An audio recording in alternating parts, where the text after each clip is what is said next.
We're good, we look good, we feel good.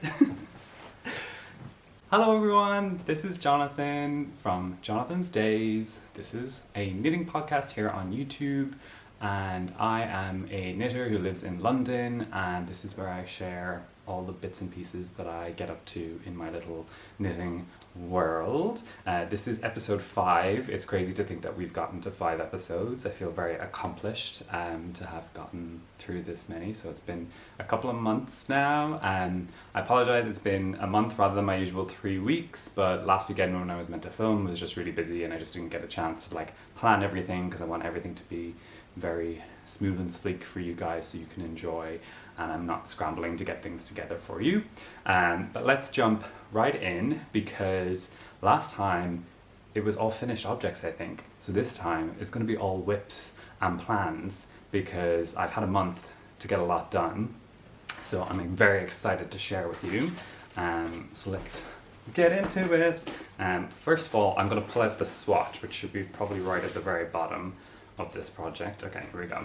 So before I jump into my first WIP, I'm going to talk about my swatch first, because I did a lot different with this swatch, and this isn't the color that you'll see that I didn't use for the actual piece, the jumper, but it is the same yarn, so it's just a different color. So here's my swatch, which you can see I did for the first time the swatch in the round, which, if you don't know, is essentially you don't purl back, you essentially keep knitting. You use a circular needle, so you knit across and then you slide the stitches to the other side essentially, and then bring the yarn around the back, which is why you can see there's all these floats essentially along the back, and that way you're knitting the whole time, so it kind of mimics knitting in the round, because obviously when you knit in the round you're not purling that often. If you're doing stockinette, you're just knitting every stitch, so it's supposed to create a more kind of accurate gauge for your piece. And I will tell you right away, I don't think it did create an accurate gauge for my piece. I blocked it as well. I did all the things you're supposed to do, but I think if you can kind of see the way the edges really do curl in, which is kind of the nature of stockinette in itself, but I also think that these were too tight, so that it kind of is pulling on the stitches anyway. And then when I blocked it, this is something, if you watch Andrea Mari's wonderful I'll Knit If I Want To question and answers videos on YouTube, she talked about this, and she first of all said you should make a much bigger swatch than the area that they call for in the pattern. So if the pattern it's 30 stitches over 10 rows or whatever, don't do 31 stitches over 11 rows, go bigger so you can get a really good snapshot of your knitting. So I should have done that, number one. And number two, when I was drying it, I dried it this side down, so the stockinette side down, and I think that kind of warped it as well. So in the end, I measured it and I didn't get gauge, but you know what I did? I just cast on and just went with what the recommended needle size were, because I didn't really feel like making another swatch, and I know it's so bad and everyone's shouting at me being like, no. Well, the people who know that swatching is the right thing to do. We all know it's the right thing to do, but it was an interesting experiment.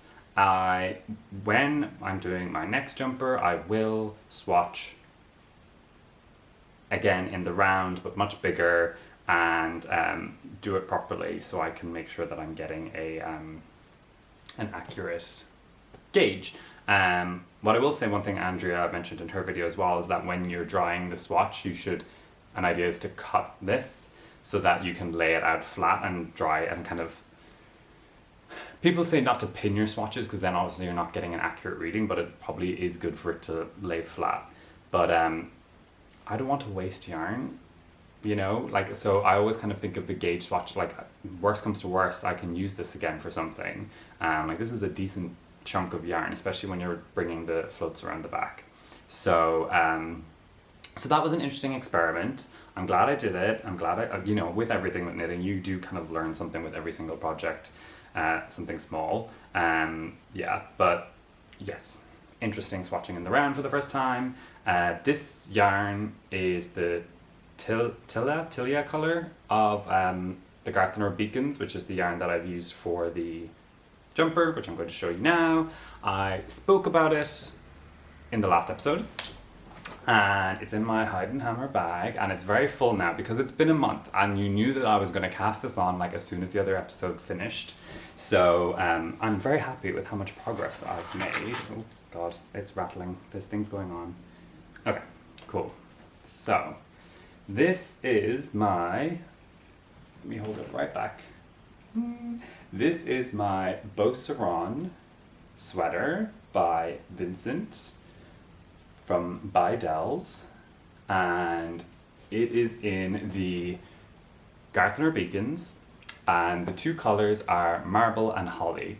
So the contrast color is marble, which is kind of a pretty natural color. I think it's marred with a little bit of grey, but it's mostly just a natural kind of white color. And then holly, which is the green. Let me hold it up. Yeah, there you go.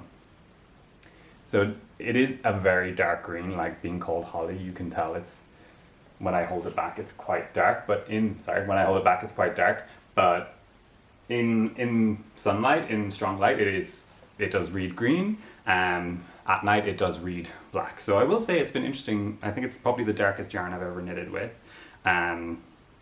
But it hasn't been impossible. It's just been a little bit of a challenge. So I'm obsessed with this. I have enjoyed it from start to finish. I've really just kind of put like anytime I'm knitting at home, I'm knitting on this. The fit is great. I would do that thing where you try it on, but I would need to take off the needles, and I've got needles on both the sleeve and both on the body. But the fit is great. I can already tell, like, it's that fit where it's like just a smidge too tight that I know will block out, so I'm really, really happy with that. I won't talk like too much about it because it's going to be finished by the next episode, so I'll just talk, it'll end up with me talking about things twice. So let me do some little bits about it now, and then I'll kind of talk about the finish the next time, because I will definitely be finished it by next time. So maybe if I just talk about stuff like from the beginning and then stuff about the end afterwards. So it's not colorwork necessarily, it is like mosaic knitting is what they would call it, so it's slip stitches, so you never are, you're only using one color per round, and otherwise you're slipping. So if you want to like try something that kind of, I wouldn't say fakes colorwork because it's still colorwork, but if you want to try something with two colors, kind of just even having two colors going on one project, hanging off one project, as you can see, I've got both yarns hanging off here. Mosaic knitting is a wonderful way to get a fantastic colorwork effect without having to do like two-handed colorwork. So I highly recommend that. I have made so many mistakes on this jumper, and I think it shows my progress as a knitter because I don't really care that much. It's one of those kinds of things where, like on the neckline is wrong. There's 10 too many stitches, and I placed my markers wrong, and I only realized when I got to a little bit into the short rows, and so the neckline will be slightly wonky. Nobody will notice, and I noticed, and I was like, you know what? It's not that big a deal. I don't want to, do the cast on again. It is a tubular cast on, which is beautiful. I did it in my So Basic sweater as well, which I love. And it's actually interesting because the short rows are in ribbing. So it's the first time I've done short rows in ribbing, which is really, really nice. And then the pattern itself, it looks like so complicated, but it's like so simple. You really kind of get used to it. It's not I wouldn't say it's a memorizable pattern. You do need to read the pattern as you go, but it is a repeat, if that makes sense. And the other thing I will say, and I will warn you, is there's a lot of counting. So it's not one of those knit to the marker, increase, knit to the marker, increase kind of ones. It is, you have to knit this many stitches and increase, decrease, whatever. So there is a lot of counting, and then like when you get to the really long rounds before you split for the sleeves, it is like the numbers are so big. I had to use stitch markers, like, you know, I'd count like 30 and put a stitch marker so that I wouldn't have to count past 30, because fun fact about me, I count my stitches in threes up to 30. I don't know why. I go 1, 2, 3, 4, 5, 6, 7, 8, 9, 10, 11, 12. I don't know why. It's my cadence. Do you have a weird cadence with counting? I don't know. Maybe some people do 5s or 10s. Who knows? So yeah, so mistakes, a go-go. I would get to the end of a round and like with an increase round, or no, I would get to the round after an increase round and realize I hadn't done the increase on the previous round, and I would just increase and just keep going. I was just like, you know what? You hit a certain point where you're like, first of all, in this pattern, I don't think you're going to notice it. And second of all, like, it's just one stitch that you need to increase, and you can just do it there and move on with your life. So, and I think with the nature of this, like, you won't be able to tell that there's some sort of mistake in there. But yeah, what else can I tell you that's not too much, so that I have something to talk about next episode? The yarn, it's my first time using the Beacons, which is a DK weight yarn. Absolutely love it. It does have like a bit of a halo. Let me get right in. You can kind of see. Yeah, a bit of a halo, which I think works really, really well with this. And then the stockinette sections, it's like super squishy and nice. And I just can't wait to wear it. It's another one of those ones, and it's, you know, Max and Vincent, if you watch their wonderful podcast, Happy Hour with Les Garçons, you will tell that they have a like standard of quality that's, you know, almost unmatched in the knitting world, and that reflects in their patterns and their designs, that they have thought of every little detail. There's small details that they put into things that make so much sense, and it's one of those things that, like, not that I'm a designer yet, but, you know, it's so clever to be like, oh, that makes so much sense to do that, and I understand why they did that, and it's such a nice detail, and both of their patterns always have that. So I absolutely love it. It's going to be so toasty and nice when things start cooling down. The weather in London has not been great. It's not been summer, like, it's not been sunny, but it also hasn't been cold, if that makes sense. So it's just been grey and stormy and wet. So it hasn't been the most sweater weather. I've worn my So Basic sweater a few times because it's fingering, so you can kind of like get away with it. But yeah, but other than that, I'm loving this. And this is the other thing I did. So you'll notice there's a good bit of the body done, one sleeve and one other sleeve has been started. It's because Laura from the Knitting Pickle podcast, who just has her first design out, so go out and check that out. But I think she does the sleeves first because she doesn't like the body, doing the body and then having sleeve island. And so I did most of the body and then was like, I'm gonna go back to the sleeves. I did one sleeve and the other sleeve, and now I'll finish the other sleeve and the body. I don't know, we'll see. I like it. It works for my mind. I'm excited. So yeah, so that's the Beauceron. Ooh, I do apologize if there's a bit of an angle change. My battery was running out, so I had to swap them out. Okay, next up in the works in progress, this is actually a half-finished object, and I am fully obsessed with it. If you follow me on Instagram, you will have already seen this. My knitting preview, my knitting rhythm and routine really is a big project that I work on at home, and then a sock at work. Usually a sock or maybe a hat would be what I would do at work. So this is the sock that I've been working on, and so I finished one. Let's get in nice and close so you can see. So it's a pretty vanilla sock. It is pretty, isn't it? It's a pretty vanilla sock, and it is, the special thing about it is it's got a new heel for me. So this is the Shadow Wrap heel. by Denise, who is Earth Tones Girl on Ravelry. I think it's definitely Instagram and YouTube, and probably Ravelry as well. Regardless, she'll be linked down below. But yes, so I'm usually a heel flap and gusset kind of guy. This is the second short row heel that I've ever done, and it is much better. The other one I've done was on my Twisty Boy socks, which was a German short row heel, which was fine, but I didn't love it. Am I going to stick this on for you? I am.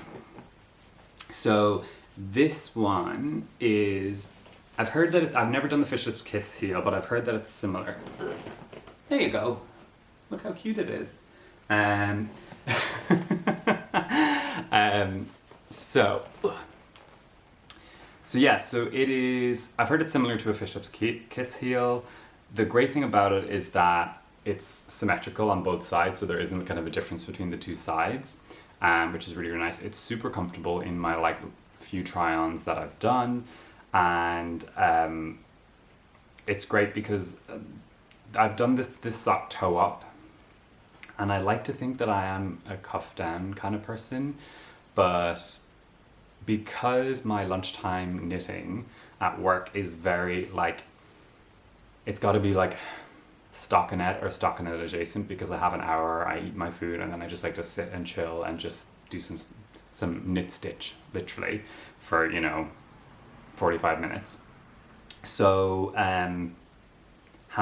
doing toe up socks, which basically I do a Turkish magic cast on, which is fantastic. If you ever, I've said it before, it is magic. It's the one you just whoop whoop whoop whoop whoop, and then that's so technical. You wrap the yarn around both needles, pull out the back needle, and start knitting like it's the regular magic loop, and then suddenly you've got this perfect toe. It's incredible. And then I usually do so this is 64 stitches on 2.5 millimeter needles. I start with 32 stitches and then increase to 64, knit, shadow wrap, heel, and then just knit again, one more end to weave in there. And then this time I tried a 3x1 rib, and what cast off did I do? The surprisingly stretchy cast off, which is fine. I tried to do it in pattern, but it's kind of given a weird shape, but this is in block tip, so I'm sure it'll be fine. And then I did it in this color blocking style, which is just, I had this is Quince Co Finch that I'm trying to use up, and the grey, I literally had a tiny bit of grey, and I weighed it and then split it into two so that I can use up the grey. And then that's another reason why I did toe up, because I wanted to finish the blue, so that's why I did toe up, because you can just keep going until you run out of yarn. And yeah, I'm obsessed with the look of it. I think it's really cool. I think it'll be really cool in Birkenstocks, the socks and stocks kind of people. But yeah, I'm so happy with it. I'm already on my second one. This is a bag by Belroy. They're not knitting bag people, they're just regular bag people. So yeah, so this is my second one. I'm just about finished with the grey. I think I'm about 2 rows away from the grey, and then I'll start with the blue and the shadow wrap heel. These are the Addy, the needles are the Addy, I think they're called sock rockets. They're Addy 25 centimeter circular needles, so one needle is longer than the other, which I really like because I can hold the longer one in my right hand, and it's way more comfortable for me. And that's actually also the same needles that I'm using on the sleeves of my Beauceron and kind of all my jumpers moving forward. I really like I'm fine with Magic Loop, but if I'm doing stockinette, I want the speed. I just want to blaze through it, and having the small circumference circular is just the way to go for me. So yeah, so I'm just about done with the grey, and then I'll do the blue. And so I've gone through this pretty quick because it's just vanilla. And yeah, so I think I'll be definitely done these by the time we get to the next episode. But I will talk more about socks and sock plans shortly with you guys, because you know, I've gotten some things, I've got some plans, and I feel like I need to talk it out with you guys, because I need to plan very carefully the next month of knitting for me. It has to be very, very well thought out, but I'll get to that. So yeah, so those are my 2 WIPs, which are like both very close to being done. If I had left this podcast for another week, I'm sure they would have both been done, but I wanted to jump on and fill you guys in on those, because I do think it's kind of strange on a podcast to go from like, you know, 1 episode, nothing, next episode, finished jumper, you know. It's nice to hear the process while you're in the process. So that's why I wanted to share those with you. But next is some stuff I've recently gotten for myself and some plans. So you know me, usually I don't, unless I'm in a yarn shop, which is, you know, we're all powerless. Unless I'm in a yarn shop, I don't really get stuff unless I have like a plan for it. But I do have things I want to talk about. Just right over here, I'm like, reach. Okay. So, if you follow me on Instagram, you'll have seen this, and it's just, you know, I feel like Max and Vincent are going to think I'm like stalking them, or like I'm weird. But after the Beauceron, we're leaving Vincent and we're going over to Max to do the Opus Shawl. I'm sure you've heard all about it. Everyone's like freaking out about it, and rightfully so. It's a fantastic pattern, and I've actually got it. Let's see if I can get it. Yeah, here we go. I've got the pattern. I'll probably insert a picture as well, because it'll look nicer, but if you can see it here. And these are all patterns I've printed out, by the way, which we'll get to. There's a point to that.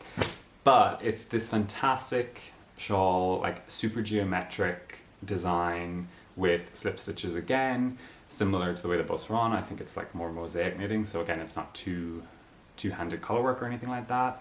And it is so fantastic. I've been excited about this since Max posted like a little like preview of it. I was immediately like, oh my god, that's so me.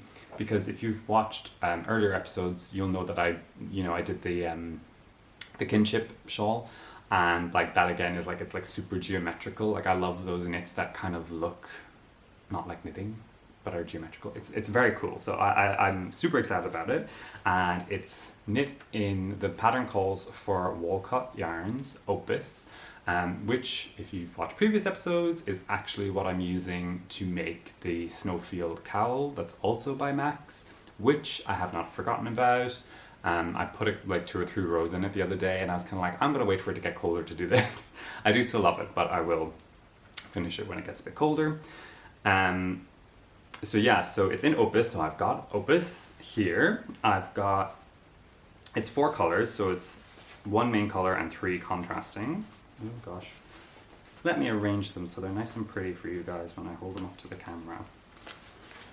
Okie dokie, here we go. So, here it is, the Opus. I'm going to pull it back a little bit. Yeah, there you go.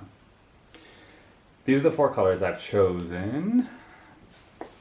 So, the main color is Splashed White, which is the white here. And then the 3 contrasting colors are Love Potion, which is the pink, Castlerock, which is the grey, and then Charcoal, which is the dark grey, bordering on black. When I originally planned these colors, I was very all over the place. And you know me, I love green and I love blue, but I just like loved this pink. I just thought it was like savage, like it was so cool.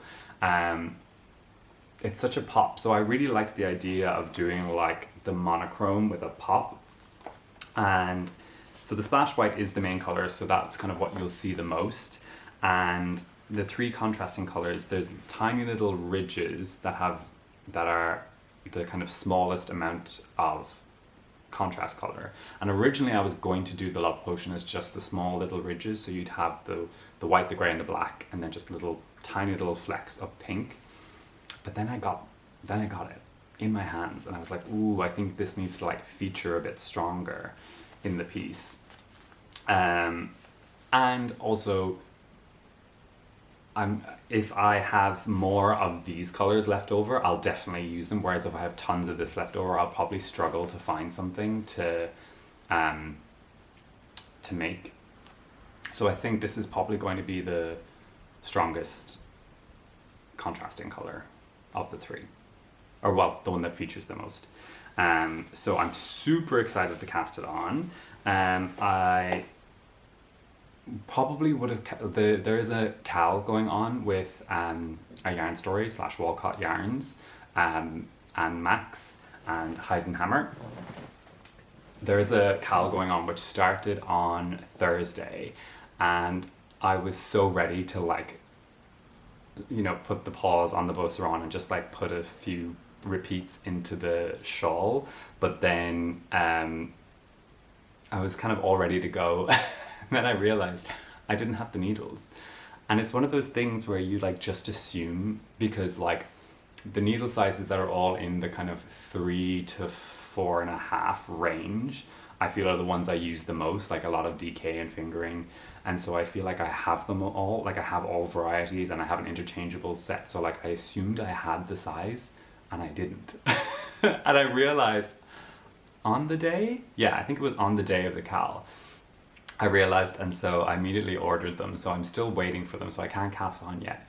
And I feel like it was the universe saying to me, Jonathan, finish your frickin' jumper before you move on to the next one. So that's the way it is now. As soon as I'm finished this episode, I'm going to wind up those so that at least they're wound and ready to go. And so I will finish the Beauceron before I move on to the Opus Shawl, and the universe has made sure of that, because I don't think I've ordered the needles and they haven't even shipped yet. And even in the back of my mind I was like, ooh, you know, I can hop on my bike and go to Beautiful Knitters, which is the closest yarn store to me, and just pick up a set. But no, I am taking the sign to take it easy and cast on the shawl once I finish the Beauceron. So that's the plan. I'm so excited about it. I'm really, really excited about it, and I'm glad with the timing as well, because it's nice to like finish a jumper and then move on to another big project. I feel like I like doing jumper, shawl, jumper, shawl, jumper, shawl at the moment, but I know that like as soon as the weather turns, that's going to change, because like I want to do mittens and hats again. But that's for another episode and another plan. The other acquisition I got was something I have been super excited about as well for a very long time, and someone who I've been really, really interested in since I read about them in Lane magazine. I'm going to show you straight away. So these 3 skeins I picked up. These are 3 skeins I picked up from Woolly Mammoth Fibre Company, who is Emma. And Emma she's based in Ireland, which is part of the reason why I really connected and enjoyed that article I read about, and then followed her on Instagram and YouTube and all those places. And so I love supporting Irish people, because I am Irish. And so I'm from Cork, right down the south, which is where actually Hedgehog Fibres and Life in the Long Grass is based, if you know those. But Emma's right up the north, so she's the other end of the country. And she is a natural dyer.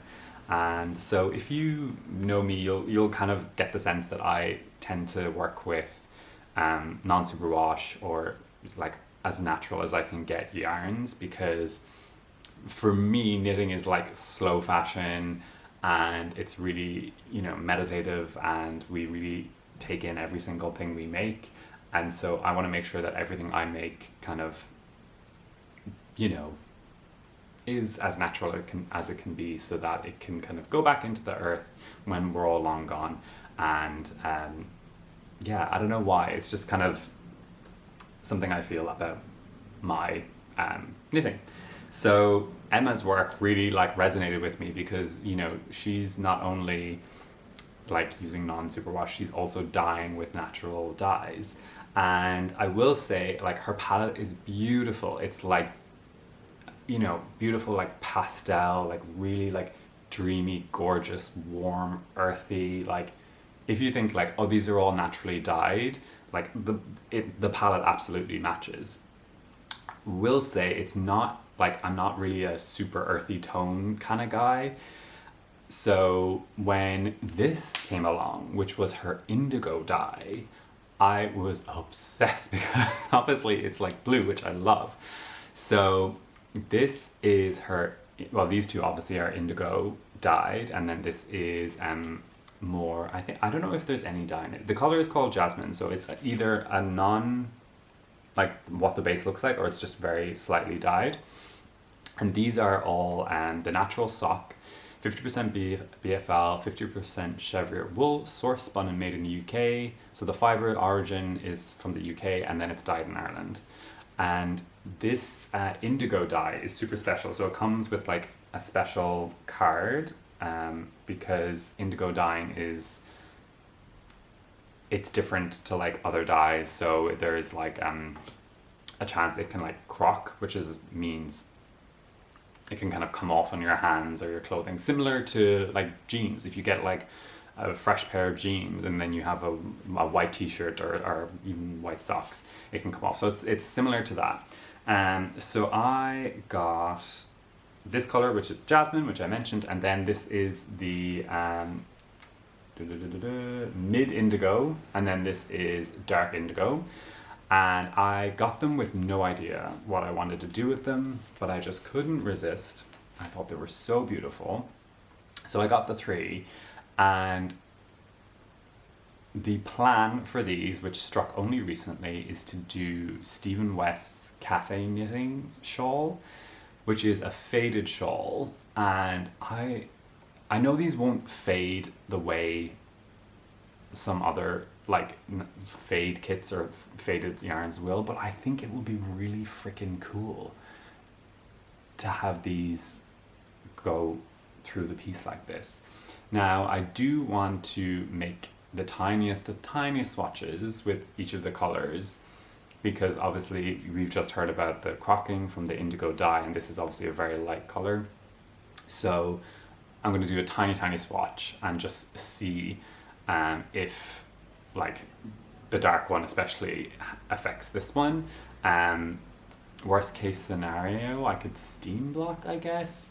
Let me know your thoughts. But the cool thing about the design as well is that you obviously it's like a faded design, so you knit the shawl pattern and then you stripe two colors together. So you'd start with the jasmine, and you go to the mid indigo.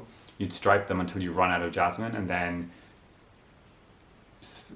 knit with the mid, and then stripe them together till you run out of the mid, and finish with the dark. So I also like the fact that, to me, this is really, really special yarn, and so the fact that you can have a project that you're guaranteed almost to use the entire skein is what I kind of wanted for the pattern. So that's the pattern I'm going to do with that. So I think that this will be after the Opus. I think I will do another jumper before I do this. So I'll do the Opus Shawl, another jumper, and then this. I have a plan, kind of, but that's for another episode. So I think I've got enough planning done with this. But yeah, super, super cool. Definitely check her out. She's fantastic, and her Instagram is amazing, and it makes me miss home, and it makes me want to like move out of the city and move back home to Ireland, where the air is fresh and clean and everything is beautiful and nice. But can you tell I'm missing home? It's been too long, but hopefully soon I'll get home to Ireland. So that was a acquisition I was super excited about. And yeah, so that is more or less it for this episode, you guys.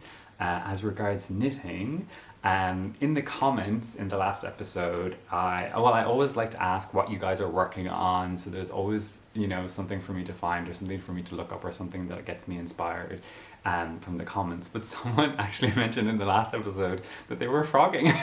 So they were ripping something out while they were watching, which I thought was so funny that usually you expect everyone to be knitting along with you, but someone was doing the opposite, which is, all part of the experience.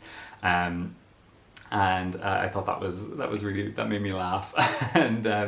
But it does bring up another interesting thing. So if you're a long time viewer of all 4 episodes, In the first episode, I spoke about my flax light sweater and about the fit and how I didn't really love it. And so I think I am going to frog it. I think that's what's going to happen. It's going to be way down the line.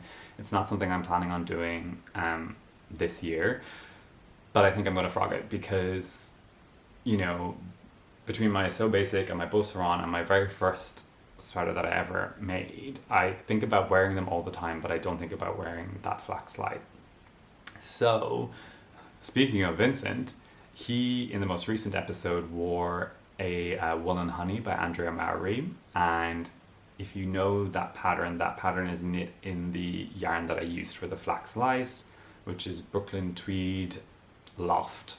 So I actually came across it separately. I came across Vincent's project page for it separately when I was just looking up the Wool and Honey in general, and he has done the most thorough, systematic breakdown of how to adapt is the wrong word, but fit it to a more masculine body. And so he's got this huge detail, and if you see his is in almost a black, and it's beautiful. So I think down the line I'm going to frog back that flax light and make the Wool and Honey so it'll be in the original yarn that the pattern calls for, and it will use Vincent's wonderful techniques, because I know for a fact that he's very talented at fit, because everything, both Max and him, the stuff fits me fantastically.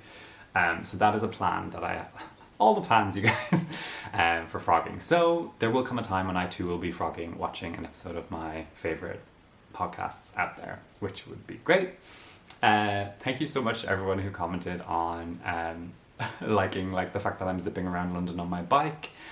Someone, Millie from Tribe Yarns, commented saying that somebody went to visit Tribe Yarns after seeing my video, which is fantastic. So it's really cool that people are going out into the knitting world thanks to me. So that makes me feel really special, and I'm glad I can introduce people to the fantastic community we have. So we'll see what other yarn shops I get to in the future. I think I've done most of them in London, so we'll see. And the other thing I asked in the last episode was about a newsletter. So thank you so much for everyone who responded on that. A lot of people were so kind and were like, only do it if it doesn't eat into your knitting time, which is so nice.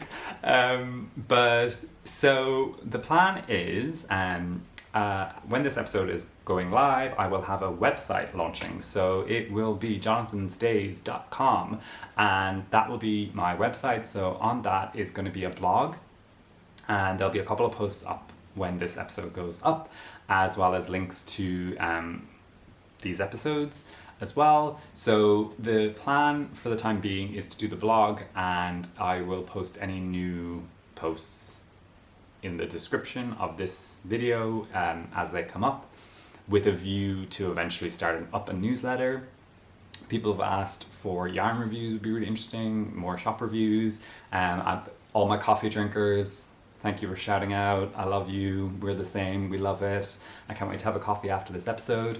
So people were talking about coffee shop reviews and places to knit reviews or in London. So I will definitely think about doing a lot of that stuff. I think will be really good. And to those who don't want it to eat into my knitting time, I appreciate that, but I think as long as I'm excited about it, I'm more than happy to take some time to write up some bits for you guys to peruse and enjoy if you like my thoughts and opinions, because I have a lot of them. And yeah, so thank you so much for that, guys. Do check out the website once that's up. And the final thing is that the next episode will probably be a month away, because, God willing, I'm taking a trip to Barcelona in a couple of weeks' time. So I'll be there for just about 10 days, and even though it's going to be scorchingly hot, there are a couple of yarn shops which I've already looked up there. So the plan is to go over there. It's gonna be a lot of beach time and a lot of tapas and a lot of tinto de verano, but I will make my way to the couple of yarn shops in Barcelona. So if you guys have any tips for Barcelona, I've been a bunch of times, but if you have any tips like yarn wise or coffee wise or food wise, please let me know. And it does. What I was talking about planning was that I'm trying to plan what projects to bring. So I have even though it's 2 weeks away, so I feel like I'll bring my Opus Shawl, but I will have that sock finished. So I don't know if I'm going to cast on a sock with a pattern or another vanilla sock. So at the moment I'm like struggling. So tell me what you do when you go on holidays or trips. It's going to be a pretty chill trip, and I think there'll be plenty of downtime. So do you think one big project and one small project that's just like a stockinette sock is a good idea? I figured the Opus Shawl will be good because by the time I'm traveling, I should know the repeats of the pattern. But I do think just a plain vanilla sock is probably the way to go. The good thing is as I said, I've already bookmarked the yarn shop, so worst case scenario, I can go to the yarn shop. We can't be without a project. So that's what I'm currently mulling over in my mind to try and figure out how best to do my holiday knitting. But I am super excited to finally travel again, and it'll be my first time in a long time knitting on a plane, which I've done before, but I'm excited to make use of that downtime to get a lot of knitting done. It's the best hobby to have when you have a lot of downtime on your hands. So stay tuned for that. Feel free to follow me on Instagram. I will post updates from the yarn shop and just general kind of progress updates there. Thank you again for watching. Thank you so much for commenting, guys. You don't know, I've had a tough time at work recently, and I would just open up the YouTube app and like read your comments and reply to your comments, and it really brightens my spirits, and it really picked me up in a time that was really, really tough for me. So thank you so much for sharing the love and taking time to watch. And so tell me what you're knitting on, tell me what's going on, tell me what's next for you. I want to hear about it, and I will catch you again in a few weeks. Bye.